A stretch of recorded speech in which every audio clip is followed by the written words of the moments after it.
Eu sou a doutora Maria Carolina Arbex e hoje eu vim trazer um assunto para vocês, né?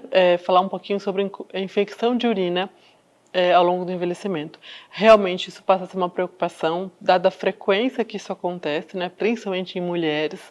Então passa a ser muito frequente vários episódios, né? A gente começa a falar de uma infecção urinária de repetição com aqueles idosos que têm mais de dois episódios ao ano. Isso traz bastante preocupação, muita repercussão para o idoso, né? Além de ser bastante desconfortável passar por um quadro de infecção de urina. E por que isso é mais frequente? Por que a gente observa isso com mais frequência, né?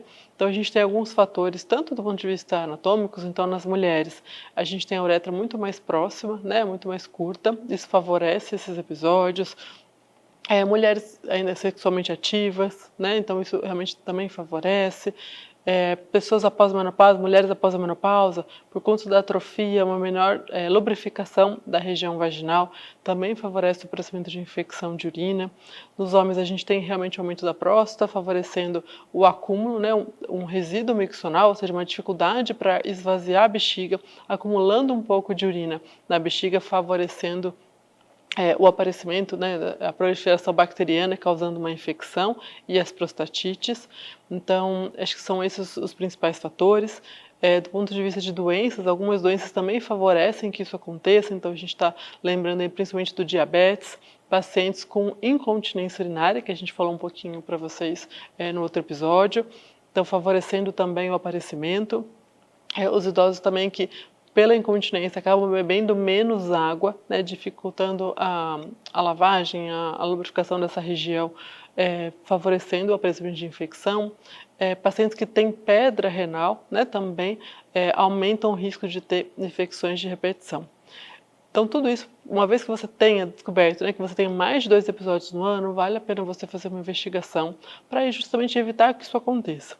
Quais são os principais sinais e sintomas que a gente precisa ficar de olho, né? Então, familiar, o paciente ou mesmo o cuidador.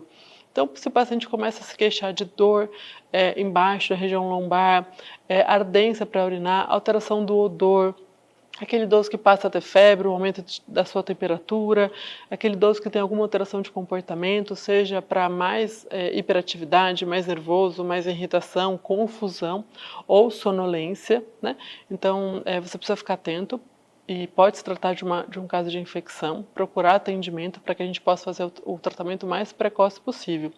E aí lembrar que as mulheres, no caso principalmente, ou os pacientes que fazem uso de fralda ou algum absorvente, fazer essa troca com frequência, isso vai te ajudar a evitar, né, as infecções, beber bastante água, né, ainda que você tenha algum escape, beber bastante água, isso é bastante importante, tanto para o ponto de vista do sistema imunológico, de defesa, quanto para um bom funcionamento renal. Né? E se for indicado para você, em alguns casos a gente pensa em fazer o que a gente chama de profilaxia, né? Seja usar algum antibiótico ou algum suplemento que possa te ajudar e facilitar para evitar esses episódios.